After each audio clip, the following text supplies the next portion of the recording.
So like I said, we are the Athens Democratic Party. We are sponsoring this event.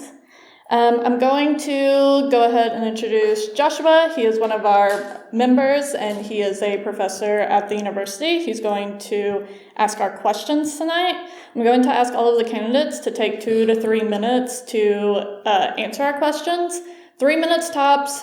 Yes, I will be timing you, and I will sit in the front row, and if you go over 3 minutes, I will flag you down. You can finish your sentence, and then if you go over, I will start being more dramatic about it. So I'll go ahead and bring on Joshua, and if our candidates can also come to the front. As a reminder, this is for Commission Districts 5 and 7. And we will allow each of the candidates to introduce themselves to you.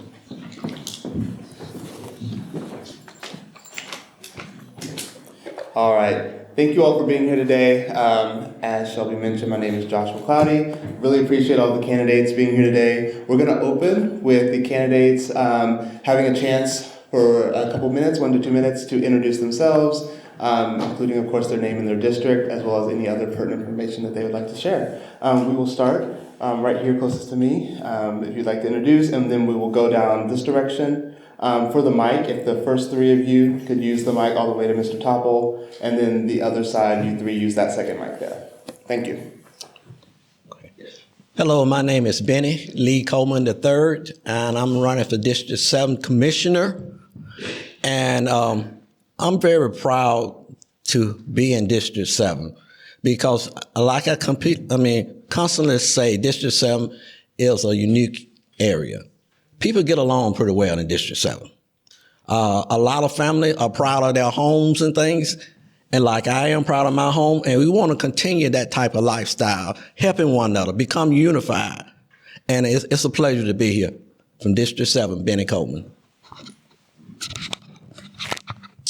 Good afternoon, everyone. I am Kimberly Bennett. I am running for District 5 Commissioner. I'm a proud Athenian. I was educated in the Athens-Clarke County School District. I have raised my children here. They were both born and raised in this community. Both went to public education here. I spent over 20 years working in nonprofit leadership, serving in public service and youth development. I've worked directly with families, managing programs and building community partnerships and using that data to drive results in our community. We're working with kids 12 to 24.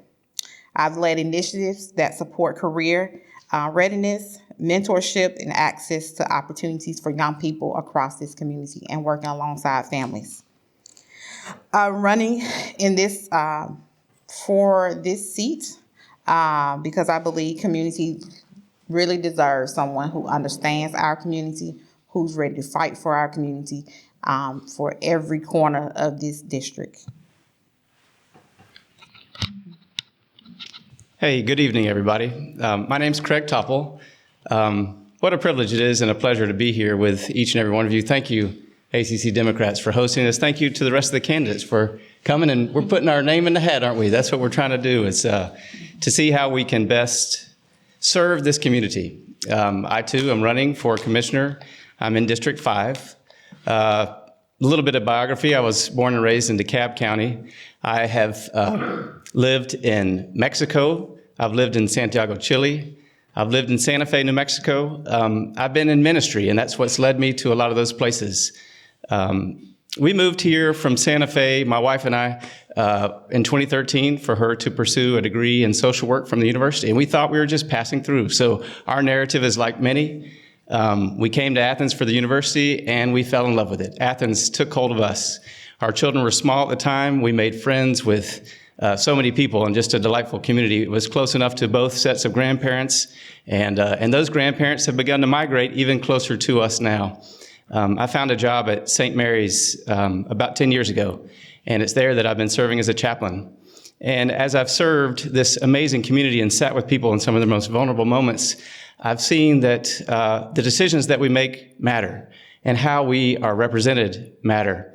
And if I can bring a spirit of service, of listening, of advocacy to this community that we all love. That's what I've just continued to see as I've knocked on doors.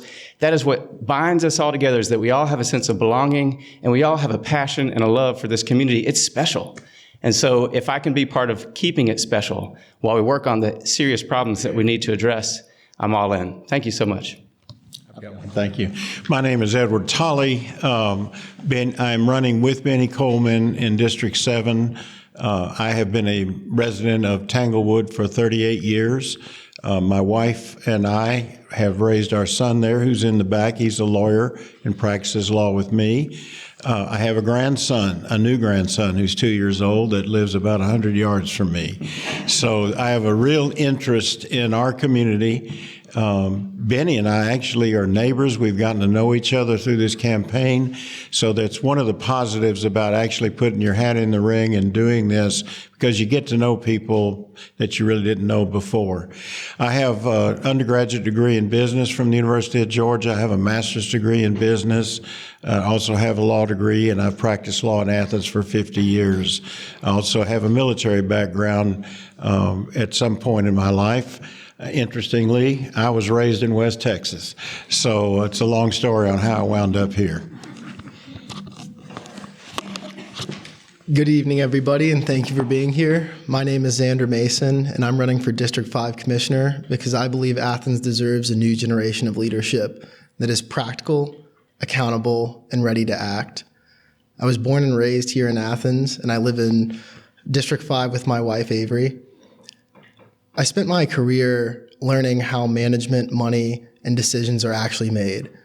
And I'm running for local government because I believe local government's responsibility is to do the basics and to do it right. Those basics include safe neighborhoods, investing in our youth, meaningful change in the homeless community, maintaining and investing in our infrastructure, and being willing to work with both sides for actual change in our community. I'm running a nonpartisan race, not to just not appeal to one party, but to appeal to all the citizens of District 5 and work towards a meaningful change in our community. Thank you. Good evening, everyone. My name is Rick Stanziale, and I'm running for District 5 Commissioner. I came to Athens over 40 years ago to attend UGA. I raised my family here. I built a business here.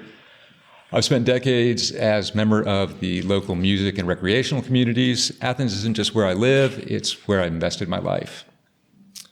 But today I feel like Athens is at a crossroads where we're facing a crisis in housing and infrastructure needs that won't be solved by good intentions alone.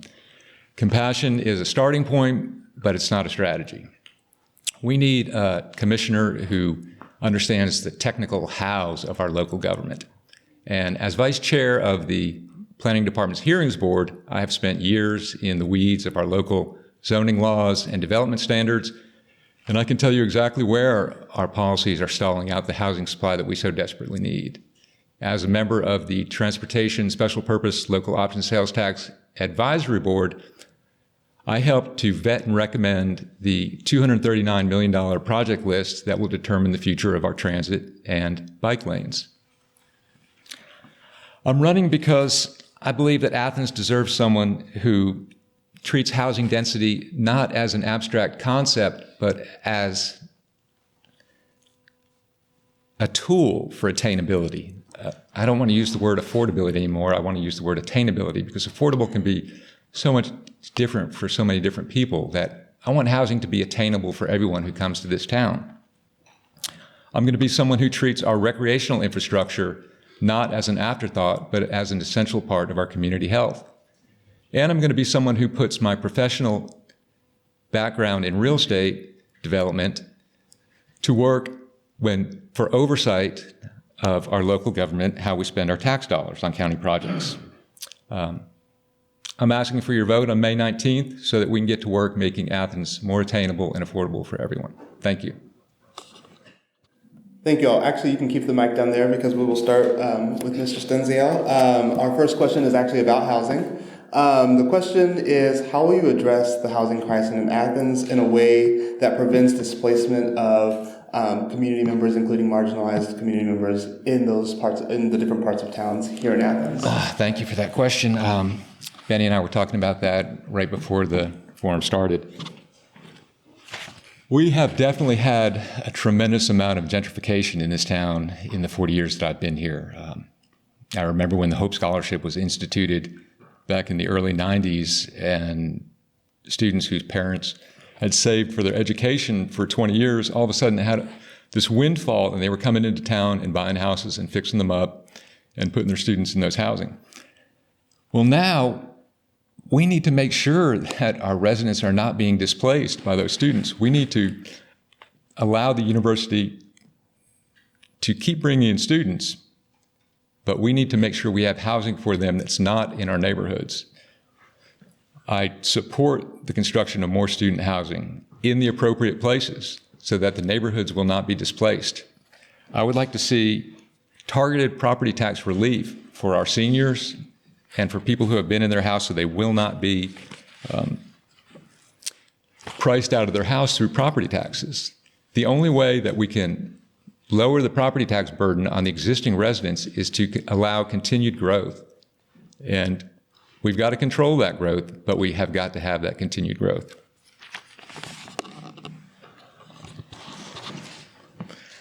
How I would address affordability is first looking at our supply demand. What can we as a local government affect? We can't freeze rents. What we can do is increase supply. And the way to do that is exactly as Rick said. We need to really be less stringent with our zoning and more flexible there.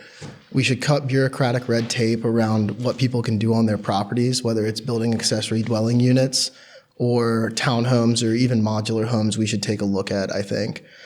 And, you know, one thing about affordability is what's affordable to you or I is very different and affordable to someone else. For example, my house in Homewood Hills is far different than, say, Craig's house in Mosside, right? They're very different affordable places.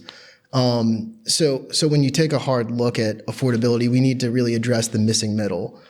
Many young adults in our town are priced out of housing because it's just so high.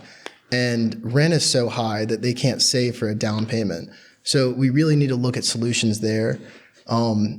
I believe that we have some good programs around lower income affordability and subsidizing some of their rents to help them get on their feet, but I'd like to see that bolstered. But yeah, I think we definitely need to address the missing middle. Those people that are hardworking, working multiple jobs and unable to buy a house is very degrading, honestly. Thank you, Zander. I'm kind of looking at this from a slightly different angle. The Georgia legislature this year has attempted to deal with the exact question we're talking about. The Atlanta Regional Commission took a survey in Atlanta and discovered that 44% of the developers in Atlanta were to blame for investors buying homes simply to rent. Senator Ossoff announced an investigation into large out-of-state companies driving up home prices in Georgia. So what all this boils down to is there have been efforts to control rental rates and efforts, more importantly, to control large multinational corporations, not just national, but multinational corporations that are buying up properties in all of our cities, and Athens is one of those cities. And so this type of behavior does drive rents up. The legislature actually passed a bill to limit ownership of large tracts of land by out-of-state and multinational developers, but the bill failed when it was met with a lot of resistance by the Homeowner Rental Association of Georgia. Former Attorney General Sam Olens actually represented them and argued on constitutional grounds that the legislature couldn't do anything about this. So it's a hot topic. It's very much in litigation, and it will be interesting to see how it turns out. I have observed, though, that what the university is doing to address the lack of housing for students, outside of the private market is the construction of on-campus dorms, one in particular for freshmen only. So there's an effort being made to accommodate these students. There are 44,000 students at the University of Georgia this year, and the prediction is that there will be 50,000 new residents in Athens in the next 10 years. So get ready. Okay. Thank you, sir. No, sure. Tell you what, it's good to have a good lawyer up here, isn't it? Thank you. So the number that I'll send you a bill. That's right. Mr. Tolley, he was on AthChat. I think we've all had a chance to be on that wonderful program. And the number that was given there was about 6,000 that were missing units that we needed, that were units of affordable housing. I think our director suggested it was closer to 9,000. So there's a lot of missing units of affordable units.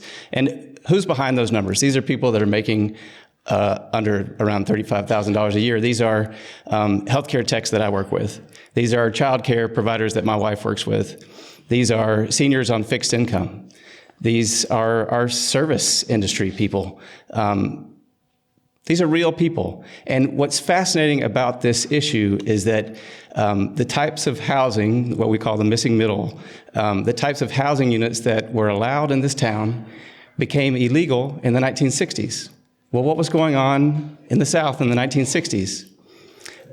Lots of people that wanted to do things in their neighborhoods were not allowed to do that because they didn't want certain people to move into certain neighborhoods. This was wrong. It's part of our history, and we have to reconcile with that history. We have to undo that wrong. And that's what we're facing right now as we use these terms like missing middle.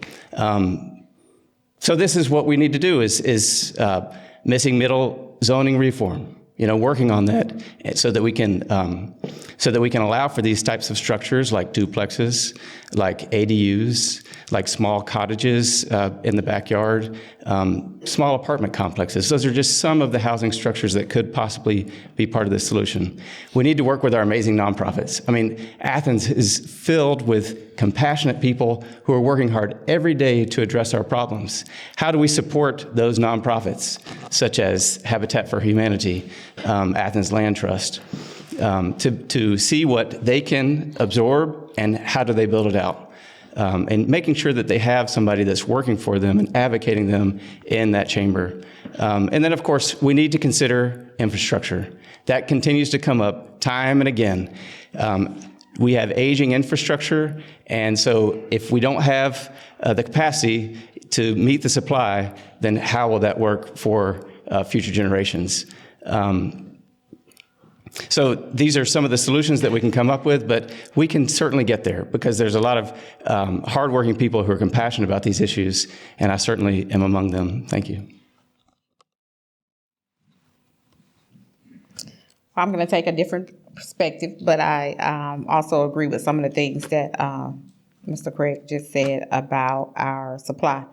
One of the biggest things that I feel that is connected to our affordability is income.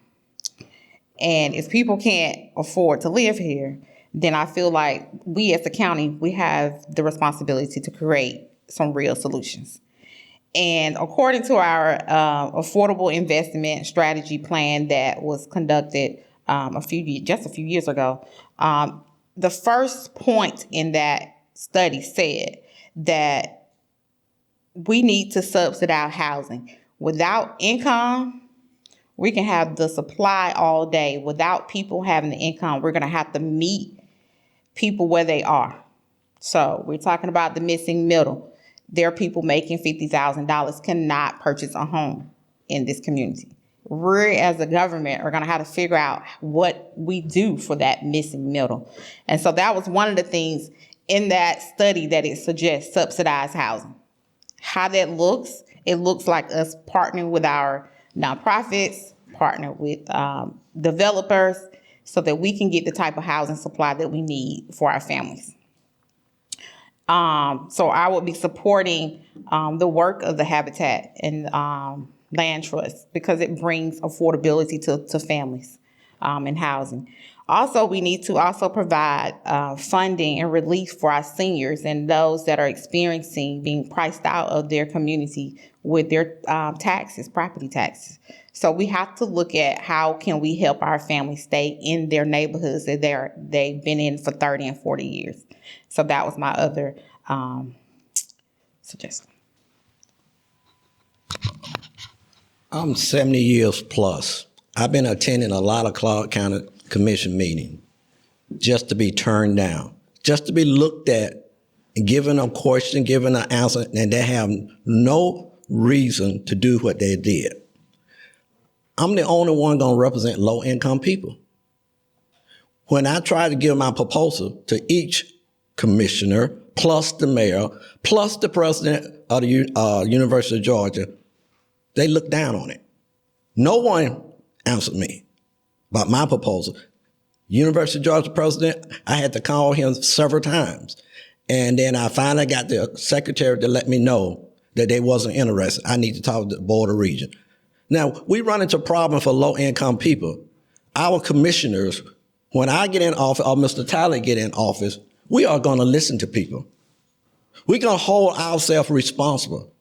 And we're going to do the right thing. Just because you're a low-income person doesn't mean you're a little person. They should be able to live just like anyone else. I mean, it doesn't make any sense, all the money that this county has been given through the government, saving that money for a year or 2 years to draw interest on it, knowing all the time the poor people are still getting put out of their house, sleeping on the street, so they can make a little bit more money to give it to the wealthy neighborhoods. It's sad. And see, that's the reason why I am not really supporting a lot of commissioners that is already on the board.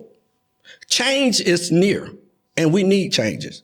We need something like myself and Mr. Tyler. He goes from a different area, and I go from a different area. But we meet together, and we want the same thing, what is best for this county. Infrastructure has always been a problem here because we are greedy. We keep bringing in jobs and things that take away all our resources, but we don't look at our people who are born here, who live here, how they're going to survive. They are not even in our mind as commissioners today. I know I'm going to get some backlash on this. Need to. Now, we need to also understand. They keep saying at the commission meeting, go to your churches. Maybe they can do something. If we stop having these people, nonprofit organizations, spending their money on their employees, not the people. 60 and 70% of that money go on their employees, not the people they're helping. We need to use our money wisely. Why are we sending our water bill to Atlanta and they're coming back to pay someone else because we don't want to use our ability here in Clarke County to hire someone who can work for $5 an hour, who can work for $6 an hour, who can work for $7 an hour, just so we can look good here in Clarke County. The poor people need help too. So please keep in mind, please keep in mind, it's not just those wealthy, it's just not these students, but we all need help. Thank you, Mr. Coleman. You can keep the mic. You'll be next for this question. Moving on to a public safety question. So the mayor and commission approved the real-time crime center. Some residents have concerns about surveillance. What specific policies or oversight measures would you advocate for to ensure that things like block cameras are used responsibly while protecting residents' privacy and civil liberties? Well, block cameras and cameras in the street. We don't have no privacy when you're in the street. When you're walking along the public, you don't have no privacy. Only place you have privacy is in your own home, in your own church. Now, we also understand a lot of things happen in Clarke County because we as Athenians who are born here live here as a Bible city, but we're just like Sodom and Gomorrah downtown. None of the churches speak on this. None of the churches try to help to make the city better. None of the churches try to do what they need to be done. So we all need to understand cameras does not stop a person from doing what they're doing, but it makes them think at least that they can be caught and they can be used against them. Now, I don't want to hear no more say about privacy in the street. You don't have privacy on the road. You don't have problems going to the cafe, lunchroom, or nothing like that. As long as you're not in your home, in your own bathroom, in your church or place of worship, you don't have privacy.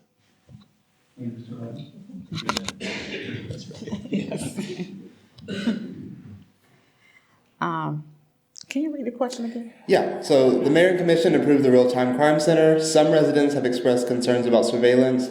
What specific policies or oversight measures would you advocate for to ensure that block cameras or other type of cameras are used responsibly while protecting residents' privacy and civil liberties? Safety is very important to me, and it's been important to the residents that I've been to their door. And I've had some concerns from the residents about how that tool is being used. So, it's a tool to help law enforcement to respond quickly and effectively, and so that we can have accountability so that when they go to court, they got accuracy. So I support that. However, when data is collected, it needs to be used for the intended purpose only and not for overreach and misuse. So I am for policies that create transparency to the public about how the systems are being used and how we can directly be affected by anything that the police they have for those cameras. So I'm in support of the cameras, but I also believe that we have to be transparent to people. This is fun because we get an education, right? Learning about all of these things. RTCC. Had I heard this term a year ago? How many of you had heard this term a year ago? Maybe y'all are more educated than I am. So that's the real-time, what is it? Crime Center, thank you. The C, right? It's getting those acronyms. You hear these things thrown around, right? And the way that it's been explained to me, I haven't visited it yet, but I would hope to, is it's a rectangular room that has computers that have access to a number of cameras. It was intended, there's some city cameras that were under contract with one company, and now Flock is the company with whom we're in contract. And then it was encouraged that small businesses also sign up so that their cameras could feed into this real-time crime center. And then some people, residents, have been encouraged to allow their Rings or other types of cameras to feed into this crime center. So this is the real-time crime center. So you're right. You're absolutely right. Where do we have privacy? We need to give the officers the tools they need to keep us safe. I think we all agree with that safety is a top priority for us to thrive, for flourishing in our communities. Now, where it's become problematic is that we found, and there have been about, I think, 30 cities that have canceled their contract with Flock in the past year, this year. They have canceled that contract because they have seen that data is being accessed without them knowing by entities outside that they didn't even know were existing. Our police officers know our community. Our police officers can solve our problems. They don't need interference from the state capitol, from the Department of Homeland Security, when they're trying to keep us safe in our community. So how would we then address this Flock issue? Well, an audit would help, an audit that says, who has accessed our data? Who has accessed surveillance on us? Were they given permission to do that? What do our contracts say with these companies? And surveillance without accountability is not public safety. And so I think that's why it's important. This question has been raised recently because we've seen there's been some serious violations and things that have been done that people have not approved of. So thank you. Well, this is all interesting to me because not only am I aware of it, but I've lived it. And let me give you an example. In 1990, I spent 3 years as president of the Athens-Clarke County School District. And at that time, we were having difficulties in our parking lots with our teenagers. And we had a violent incident at Cedar Shoals in their parking lot. So we had a meeting and the commissioners agreed that we would post cameras in the parking lot. Now, these are old-time cameras, not like they've got today. And we had posted cameras in the parking lot for the purpose of keeping the students safe. You would have thought that I had thrown a hand grenade in the middle of the school because we had a room twice this size full of young people who were irate that we were invading their privacy.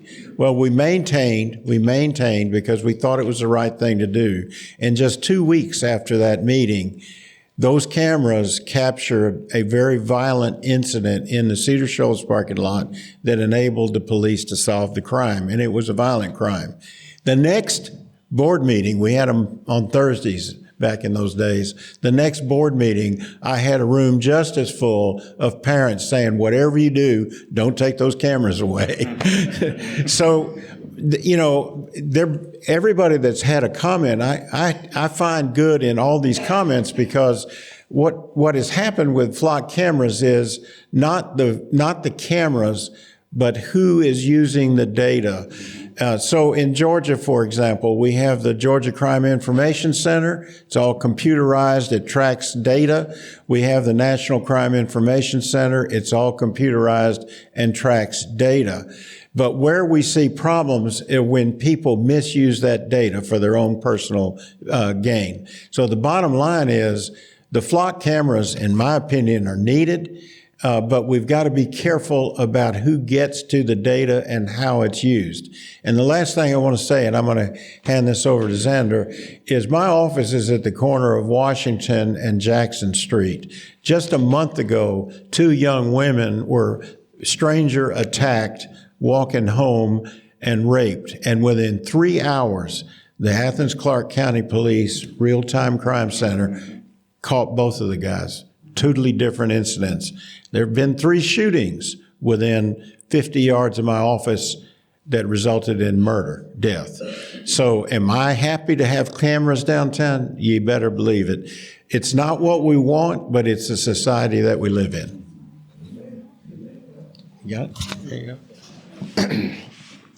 So to address the question, I think we should first acknowledge that we have made great strides as a community and as a society in trusting our cops again. And our cops are given a huge responsibility. When you get that badge and gun, you should be held to a high level of responsibility that comes with that. I think that body cams were the first step towards that. You could see the actual interaction between the cops and the accused person.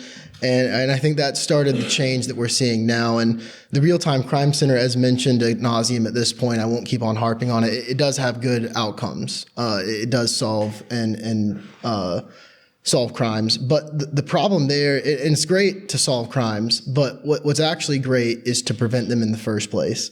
So, you know, while I do want to look into who's accessing our data, I do want to find that stuff out. What I'm more interested in is preventing the crime in the first place. And I think the best way to do that is through community engagement and community policing, where you know the police officer who's in your community.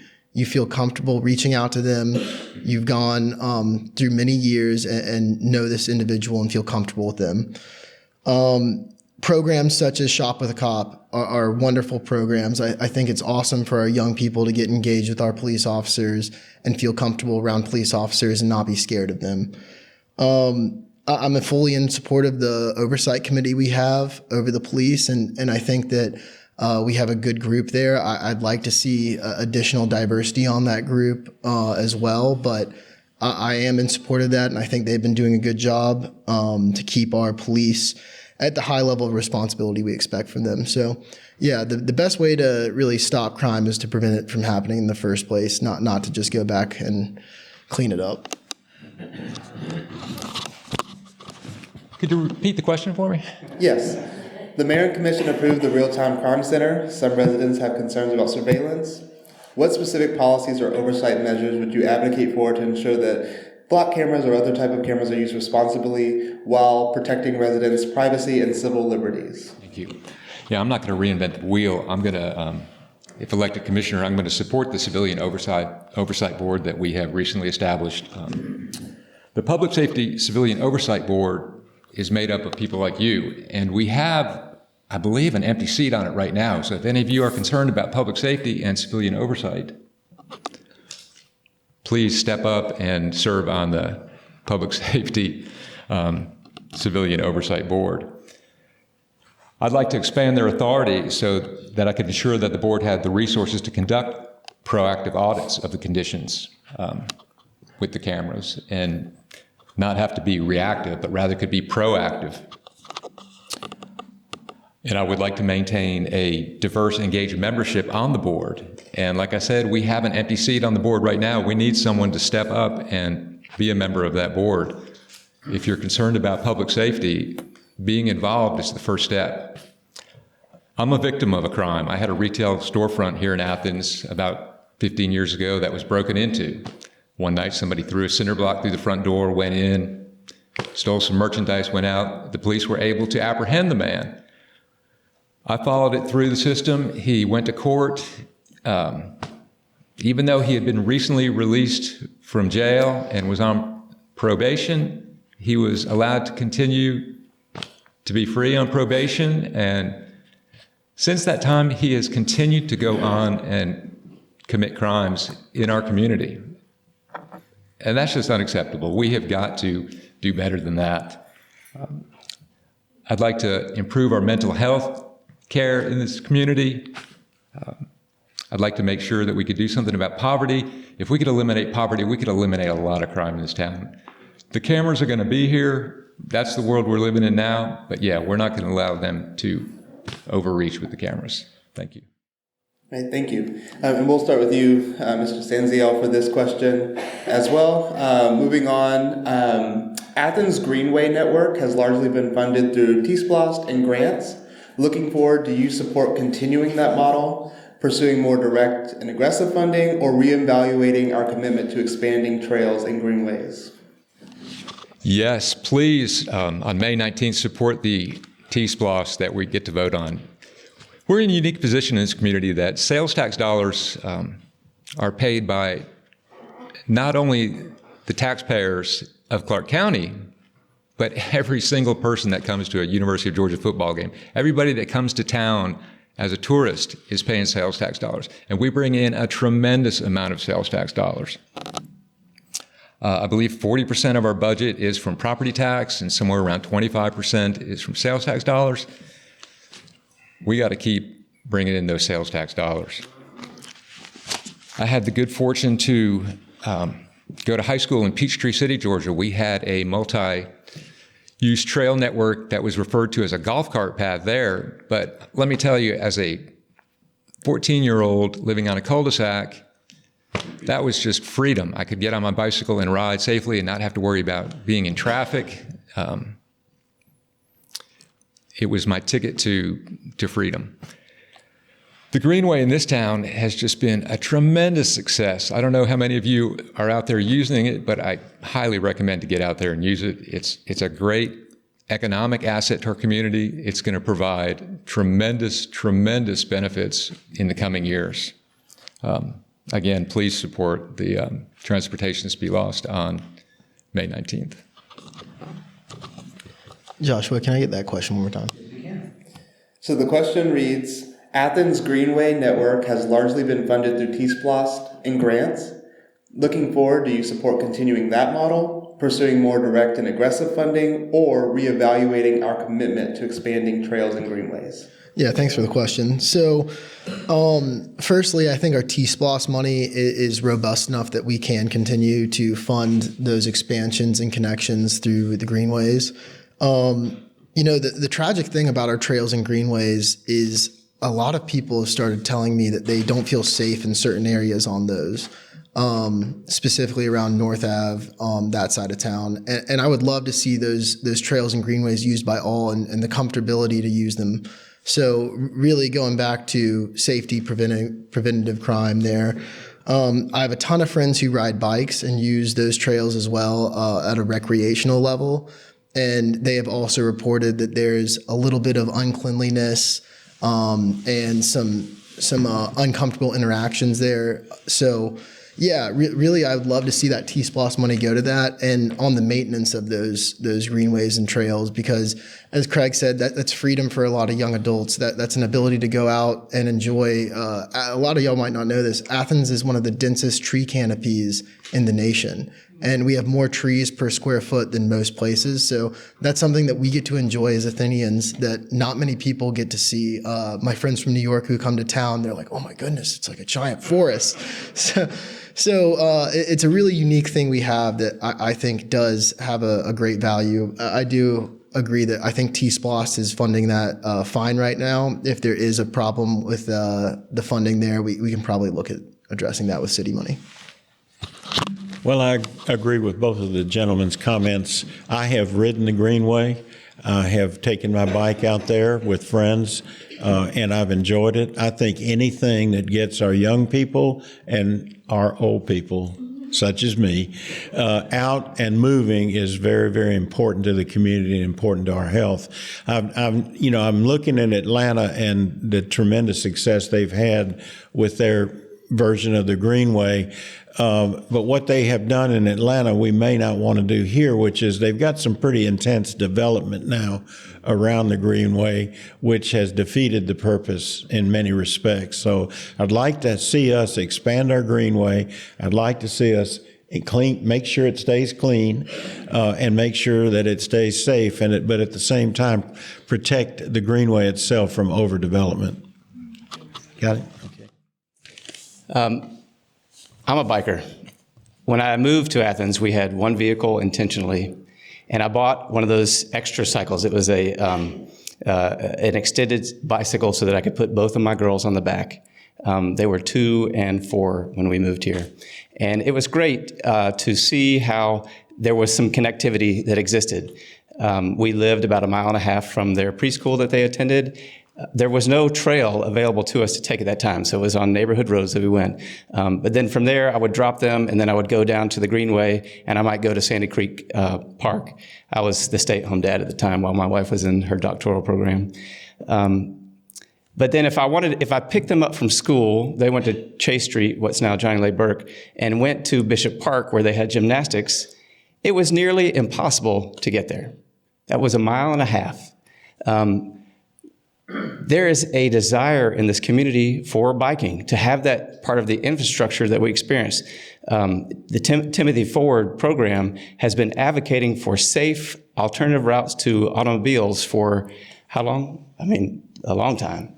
And it hasn't happened because there hasn't either been the political will or the finances. Now, a big part of the reason why I did serve on the first iteration of Athens in Motion was because I wanted to see more alternatives than just our vehicles for getting around town. Safe walking streets, safe biking streets. When I worked, I spent an iteration at Covenant Presbyterian Church as their children and youth minister. I would commute from the west side to that church on my bicycle. And during that time, the Greenway was being constructed. And the difference that made, once it finished, because it finished while I was there, was remarkable in terms of my sense of safety and well-being as I was out commuting. The trail systems are so vital to the well-being of any community. One of my most lasting memories that I have was when we took the Greenway. It was with my late sister. She came out to Athens to visit, and she was so happy to come out and visit. We went on a family bike ride at her coercion, because that's how she was. And she said, let's go ride this new trail that Athens is putting in. And she took us across the Middle Oconee River, and we went out to where the Murmur Trestle was starting to be considered as part of this project. And that is one of the most lasting memories that I'll have with me forever because of this Greenway. The Greenway is vital to how we operate as a community and to getting young people out, to feeling safe and getting out. T-Splosh, I certainly support it. If there are more robust avenues, I've not heard of any, and I would be certainly open to hearing of more robust ways in which we can create that kind of infrastructure so people can move about this community in the way that they choose safely. Thank you. Well, I've heard great things about the trails, about all that sounds so good, but the reality is I will take a stance and say, let's reevaluate the dollars, only because there's needs. When I was at the doors in District 5, they're saying that we need sidewalks, we need additional bus routes for people to get there. You're talking about biking safe, we need those biking lanes. And so I would say to expand and get to the real needs of our community. People are denying housing. I was talking to people about the Overthorpe project, and they're like, because of traffic, because so much traffic is going to be dumped onto Overthorpe. So if we had an opportunity to reevaluate those dollars that we have spent, it all's good. I love the fact that children are playing on that, but I think right now we need to consider what's really the needs in our community. So again, I would support reevaluating those dollars. Thank you. Yes, I'm a grumpy old man. I do not support the Greenway or the Fly Trail. Like the young lady just said, we have more pressing things. Now, if you're gonna ride your bike on the street, and I'm gonna drive a car, driver license, insurance, Avalon taxes, why aren't you paying it? Your vehicle on the street like we are. You should be made to pay that. You should be made to take a course on riding a bicycle. Why are you getting it free while we have to pay for what we are doing? We need to be strong on this. We are not regressing. Yes, we are. A lot of us are regressing back to our childhood. We will never get back to where these students are. So we need to be an example for them. No, I do not support any more Greenway, especially over in the UGA. We got homeless people out here. We got families eating out of the trash can. We got women being attacked in the bathroom at City Shoals School and other schools. We got young boys afraid to walk, and their own race of people going to the other side of the street because they're young. And then we're going to talk about a Fly Trail and Greenway? Come on, people.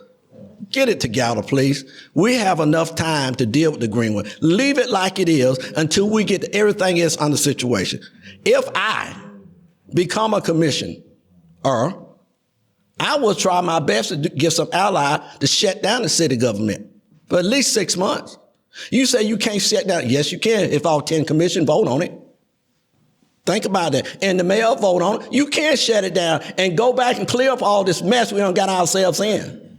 We're trying to build for people that comes into this city, not live in this city. The people who are born here, they don't need no Greenway and stuff. They got a yard.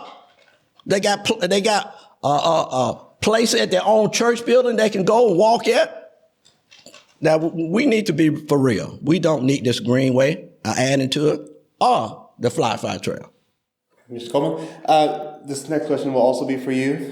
This is an audience question submitted through the QR code that we had sent out earlier. I think you all received an email about it. The question is, what kind of growth do you want to see in Athens over the next 10 to 20 years? And how would you work with other local leaders, organizations, or stakeholders to move initiatives forward that you support? The type of growth I want to see coming to the present time, unification. All people together. The poor, rich, middle class, elite, and all. No one walking on the street without a home. I know it sounds like a dream. It does sound like a dream, but it can be done if we all work together. There's enough homes, enough property. Yes, that's enough land here in Clarke County to be a home zone. But guess what? We voted in and give a bunch of it to the school system. The school system that's teaching our kids, but yet they won't help house our kids. They won't give back to the community. But we constantly keep voting stuff and giving it to them. Yes, this is my feeling. And this is what I'm running on. You may not like it, my people, but I'm telling you the truth. I'm telling you the truth. Can you repeat that? Yes. So, audience question, what kind of growth do you want to see in Athens over the next 10 to 20 years? And how would you work with other local leaders, organizations, and stakeholders to move initiatives forward that you support? So one of the issues that I want to see over the next 10 years is some affordable housing options. As Athens continue to grow, we know that as population continues to grow, we also know that those root issues will grow as well. So that issues with homelessness will grow as our population grows. So we need to make sure we have ways to have affordable housing options. Also, economic development. I want to make sure that we have the resources and the things that we need so our community can thrive and grow, so that all individuals can have access to and enjoy this classic city. Also, when I'm looking at youth and mental health, I'm looking at, I want to see in Athens-Clarke County more preventative services, more things that help us not have to be on the back end cleaning up, going back 20, 30 years. And then infrastructure. I would like to see some of our infrastructure issues solved in the next 10 years. So this is where it gets interesting, I think, philosophically in terms of how these things are being framed. Asking what I would like to see. I asked Tim Johnson today, what is a commissioner to you? What's the role of a commissioner? And he said, representation. So the question then becomes, what type of growth does District 5 want to see? Now, there are serious challenges that happen when we're considering we live in a great community, in a great town, that a lot of people would like to live in. Students that go through our programs that want to stay, retirees that are coming, and they see all of the attractions that we have to offer. And so we have to be clear-eyed about how we face the inevitability of growth. And so there are going to be challenges in terms of working out viable solutions. But the type of growth that I would like to see is one that our infrastructure can support. We need to have the infrastructure in place so that we can support the type of growth that that we project is going to be coming. We also need to have sustainable growth. There are smart ways to grow as a community in which we can conserve green spaces, in which we can have environmental protections, in which we can live into our ideals of clean and renewable energy in terms of what we hope to enact within this community. And so these are the ways that we can grow in smart ways. What's amazing to me is I studied industrial engineering at Georgia Tech, and to see the ways in which solutions are being imagined, dreamed of, viable solutions that can resolve so many of the challenges that we face. Athens is going through challenges, but we're not the first to go through these challenges. So how do we benchmark the way other communities are doing it in ways that can address lower economic residents of our communities, as well as students, as well as the diversity that may come and the diversity that's here? And so those are the kind of things that I would like to see. But my first task would be, what do the residents of District 5 hope to see? Well, that's a broad, there's so many things that I could say, but there's a couple of things that occurred to me, and they've occurred to me throughout these type of presentations. And number one is, because we are facing rapid growth in Athens-Clarke County, we also need to be thinking about what type of industry or jobs do we want to bring to Athens to support that growth. What kind of world are we living in today? Well, not the world that I grew up in.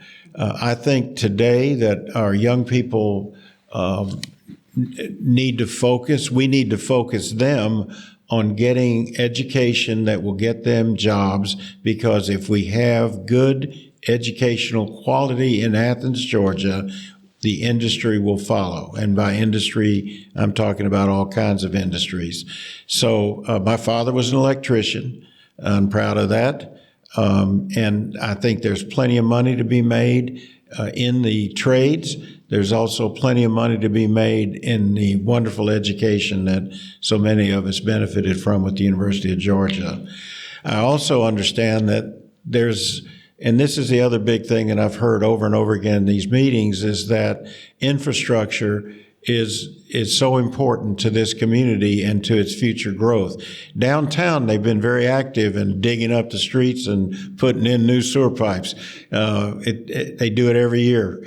But where we really need to focus now are in some of the older, aging neighborhoods, Beechwood Hills being one of them, where they're having sewer backups and things that really shouldn't be happening. So we've got to pay attention to the infrastructure, to the job market, to the education of our young people, and it all comes together, because there's not going to be just one solution.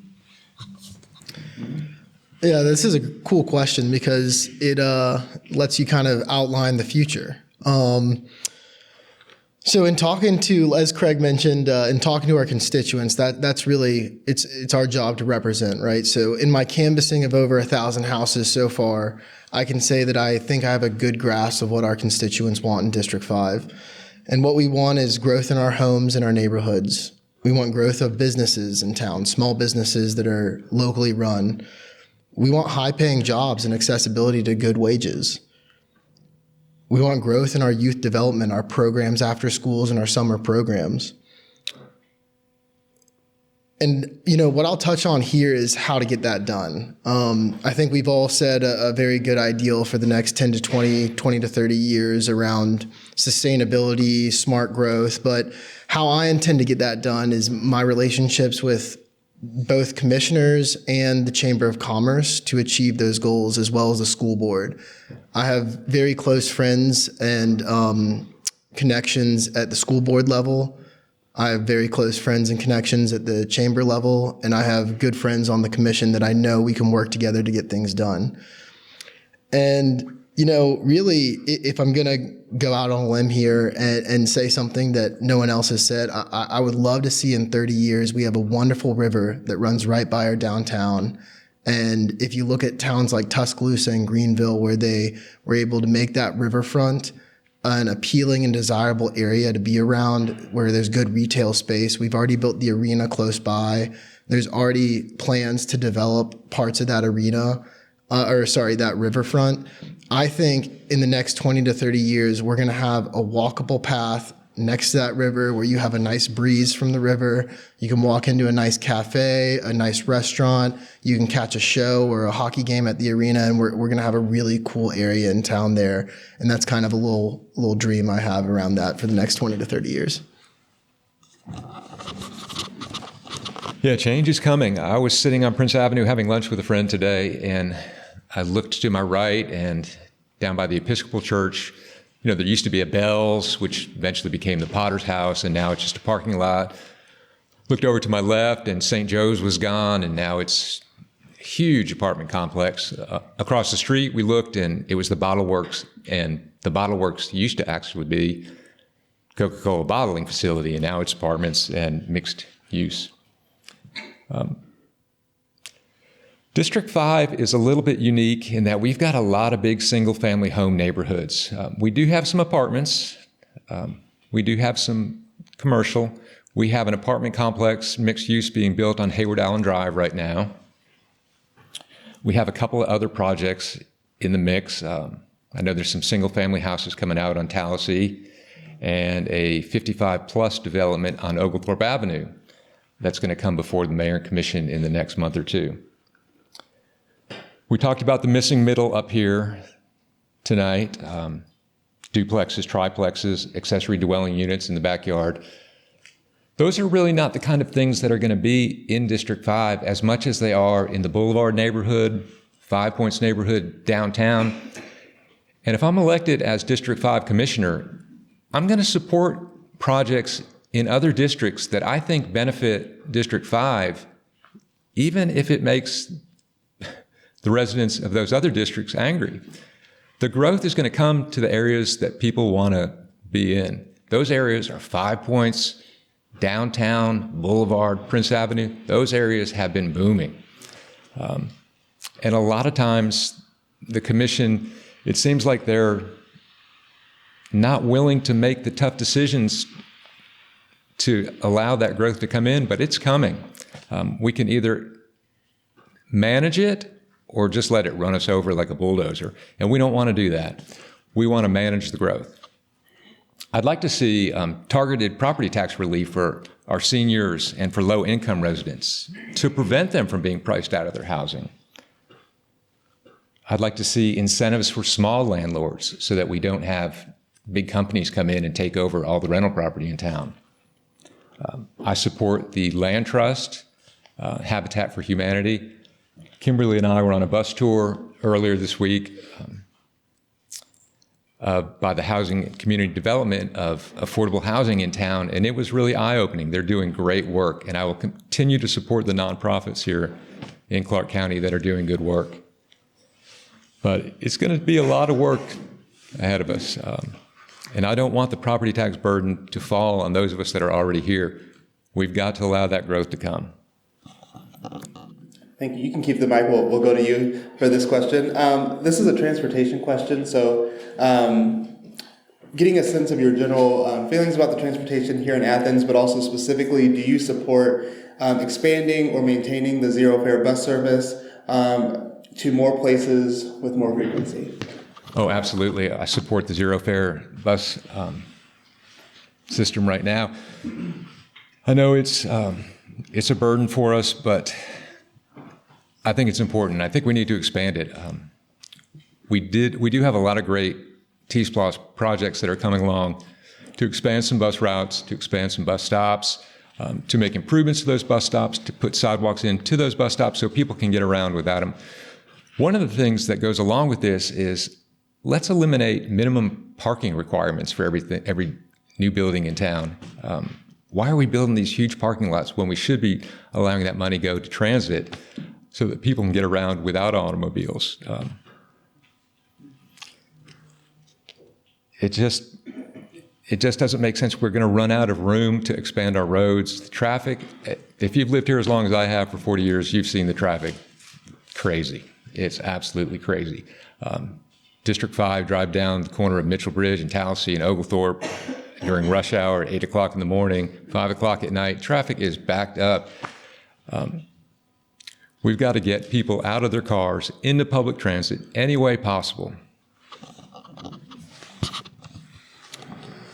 Can I get the question again? You said the question again? Yes, please. Yeah. So the question is generally about transit, but then a specific portion is, would you support expanding or maintaining the current levels of zero fare bus services, or expanding that to more places with more frequency? Yeah, absolutely. So transportation in town, I think we all have started to notice just a little bit more traffic. Your 12-minute drive to the grocery store is turning into 14 minutes. A slight inconvenience, but it's foreshadowing what I believe Ed mentioned earlier. Experts say in the next 10 years, 50,000 more people are going to move to town. That's about 40% of the current population of town. So imagine just adding on 40% of that, and that's the traffic we'll have. So I do think we need to start looking at solutions there. I think our bus system should remain fare free. I've taken a good hard look at a budget. It looks like the bus system costs about $2.1 million. That's less than 1% of our budget. So I believe it's fiscally solvent to continue to keep it fare free.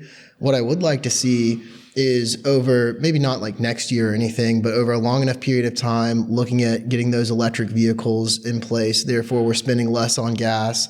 Obviously, gas is incredibly high right now. Hopefully it comes back down when things resolve. But right now, it's very expensive. So an electric vehicle would be an advantage there. One reason I don't ride the bus is I've noticed that when I want to get to a stop, you end up passing it 3 times, and then 45 minutes later, you arrive at your destination.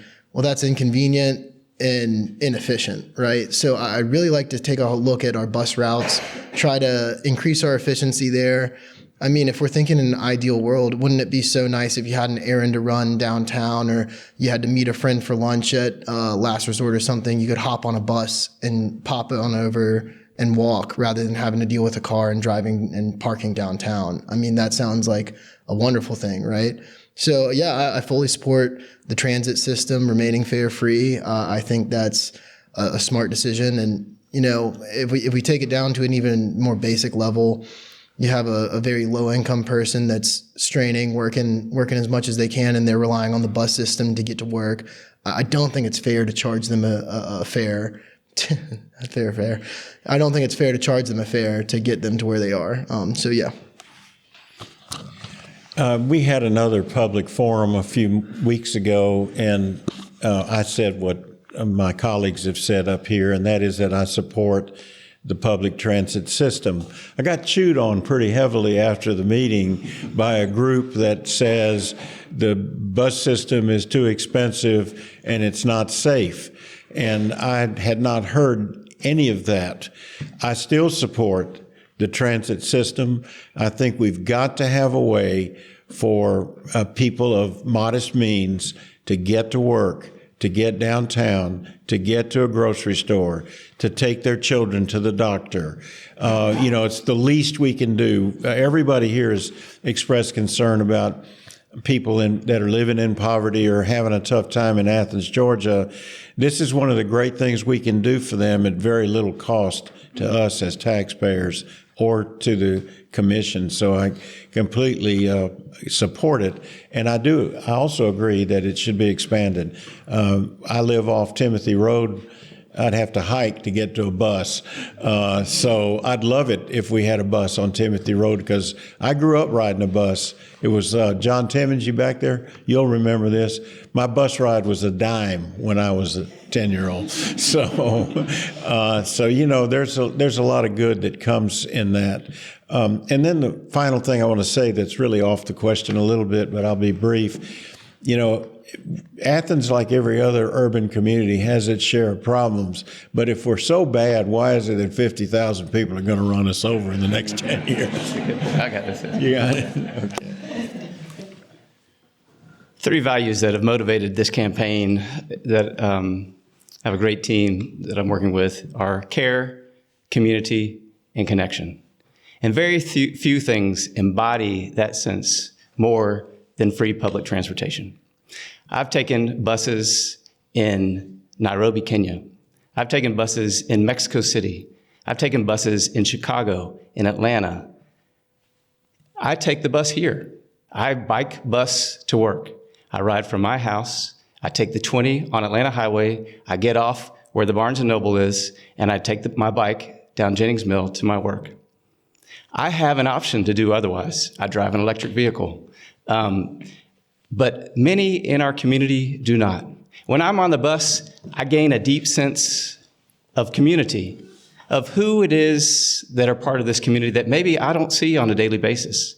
It's a way that I can connect, you know, people mostly wearing headphones, doing their own thing, but it's just a way to be part of something bigger than just myself. Our vehicles are so isolating. Do you know that before the 1960s, most people took buses? One, automobiles are very expensive, but two, there was a system in place that allowed for the way that the South was structured. What was the first target when integration was sought in the South? Bus boycotts. And as a result, there were successful bus boycotts, but there were people that didn't want to ride with other people on the bus. And so what happened? Bus services became diminished, defunded. They became less prominent because more and more people wanted to be isolated and safe. I ride this bus here, and it is so awesome to ride it and not have to worry about paying a fare. Most places that I've ridden buses, you pay a fare. It's not a big deal. It wasn't a big deal for me, but what they've seen in terms of my understanding is that it actually costs more to collect and process the fares than it does to actually fund that being free. So I would definitely support that. Expanded routes, expanded times. I work in healthcare, 24/7 jobs. The shifts are 7 to 3, 3 to 11, and 11 to 7.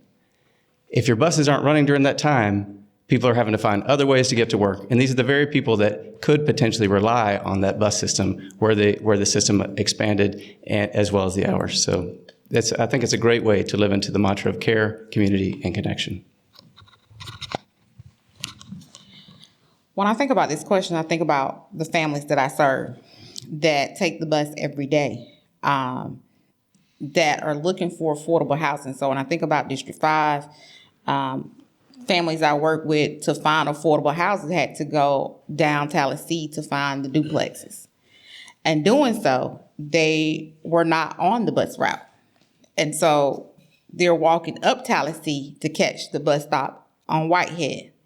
And so I am fully in support of expanding it and making it more frequency, because I also have families that have to, when school calls, they have to go get their child, and it takes them 2 hours to get to that child's school and back. And that's deciding if you're going to take the child to the emergency room or to the doctor, or we're going back home.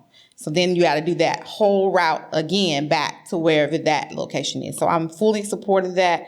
I'm fully supportive of the zero fare right now, as long as our budget can sustain it.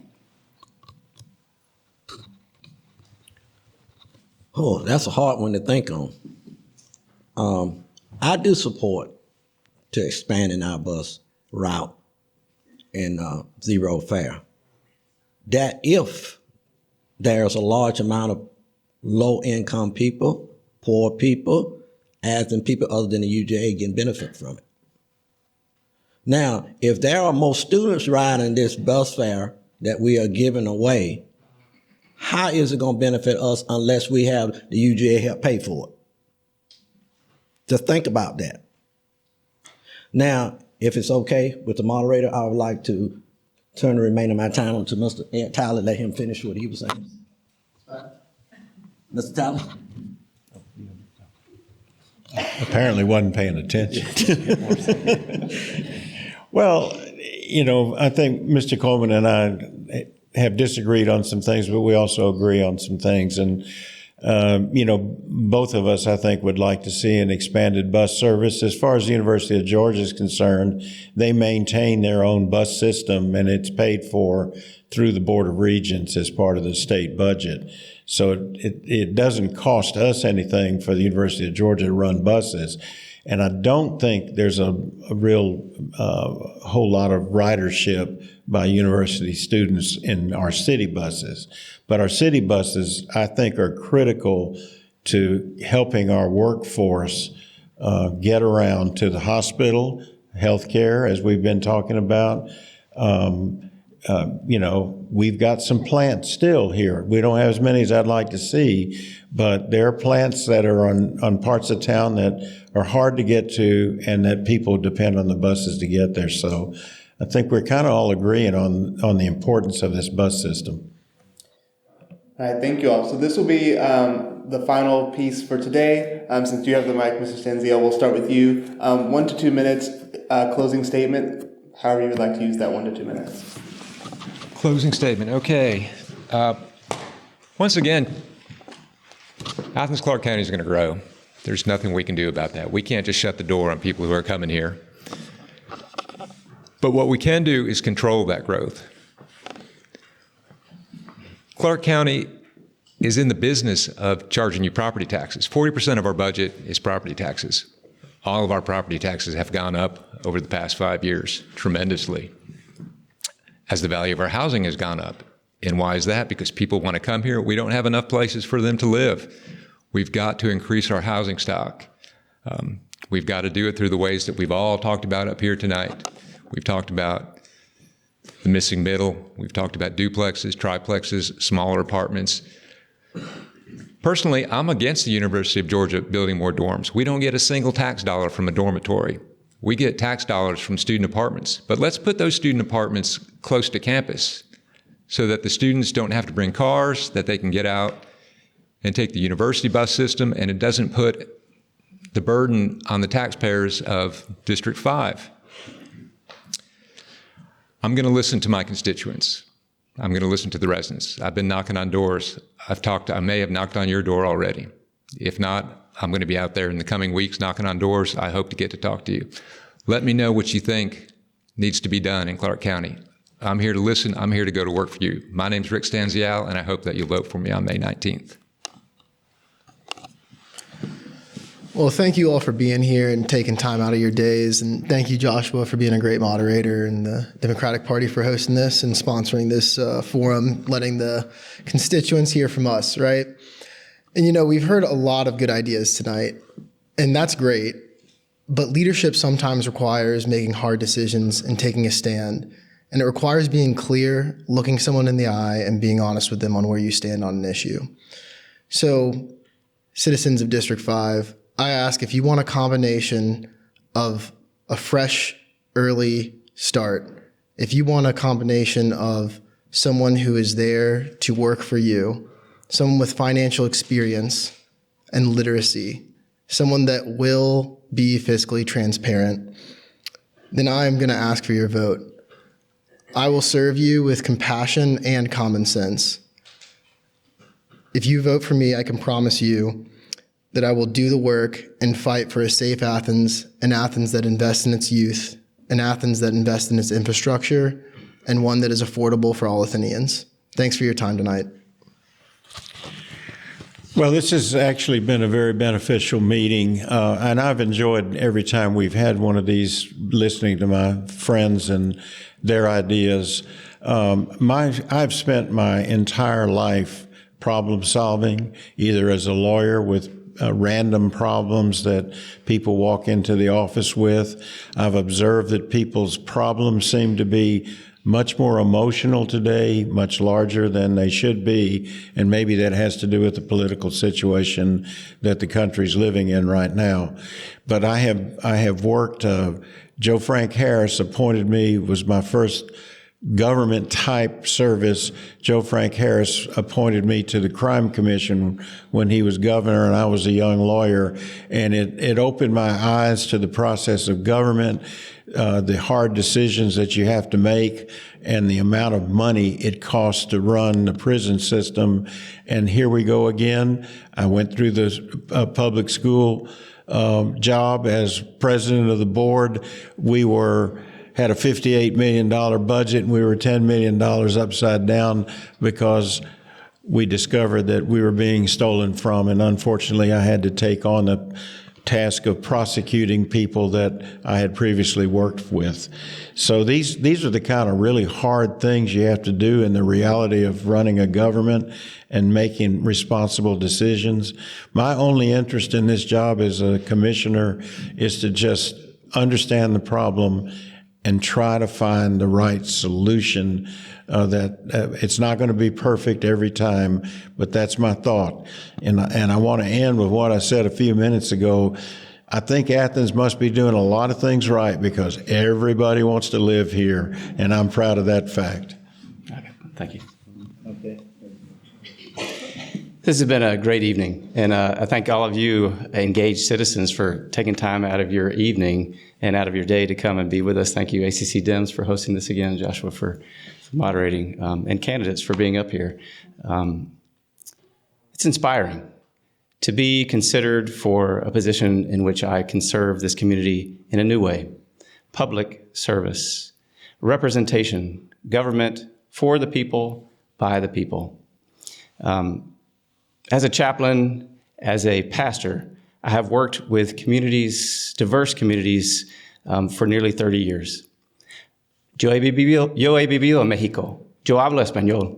Yo puedo comunicar con los que hablan español y no hablan otro idioma. I have worked as a landscaper. I've worked in construction. I've worked in the service industry. I've worked for Invesco. I've worked for Michelin. I have sat with a broad swath of people as they've come through St. Mary's in some of their most vulnerable moments and been with those families. Professional chaplains are trained to listen, to understand, and then to advocate. It is so humbling for me to have been approached about running for this position. It wasn't something that I was considering myself. It was something that others saw and identified within me, abilities to represent this community in a powerful way, in a meaningful way, in a way that would be done with integrity, with care, with compassion. And so it's just a real privilege. It's been a gift to be able to canvass. It's put us all out there, right, knocking on doors and meeting the amazing people that are in this community. Wouldn't have been my first choice for a Saturday afternoon. I would have liked to have been with my honeybees or in my garden in my backyard, but instead I'm going out and I'm meeting neighbors. And I'm seeing just the depth that we have here, the well of resources that we have here. And so to be potentially in a position that I can represent that community is very humbling and flattering. So thank you all again for being here. And I do hope that you will vote for me. Early voting begins April 27th. And the last day to vote, of course, is May 19th. Thank you. Thank you guys for being here tonight. Thank you, Shelby and Josh, for hosting this event. I know that there are a lot of things happening tonight in the community. I was invited to several, but we are here making a commitment. And I want to start with, I have made a commitment to Athens 20 years ago. When I was raising my children and went to it was Chase Street then, and went to the school. My daughter was in kindergarten. I made a commitment then to help other children. I made a commitment when I showed up at the Prosper for Athens movement to see what was happening in our community. It is commitment. It was commitment each time I joined the board to help this school. I've dedicated since we became a charter district, I've been on Clarke Central's governance team. So I've been putting in the work. I've been PTO president. I founded an organization 14 years ago so that I could be a part of the solution. I got tired of everybody complaining about the problems. I rolled up my sleeves. I've been knocking on doors with families and helping families and been on call for the last 14 years for 365 days, 7 days a week, 24 hours. So I know the work. I know what's happening in our community. I'm a current PhD student. I started that journey because I wanted to figure out the dynamics of how to be able to sow in our community and make things better. So if you're looking for someone who's committed to the work, it's me. It's committed to understanding our people, understanding what's happening in our community, and actually looking for solutions to solve the problem. So vote for me May 20th if you're looking for committed change. I realize that I'm not a polished politician or person. I'm just a person that wants to do right for everyone.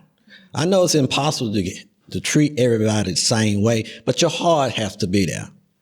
And that's why I'm so glad that my opponent, Mr. Ed Tyler, is here with me, because he can fill in what I'm lacking. And I don't mind saying that, people. I don't mind. You say, you're not running for a campaign, you're giving up. No, that's not it. I'm getting a chance to speak my mind. I'm getting a chance to let you know what's on my heart. That's more important to me than any office in the world. And Mr. Tyler is a great man, and I'm going to support him. But yes, I'm still running. You understand?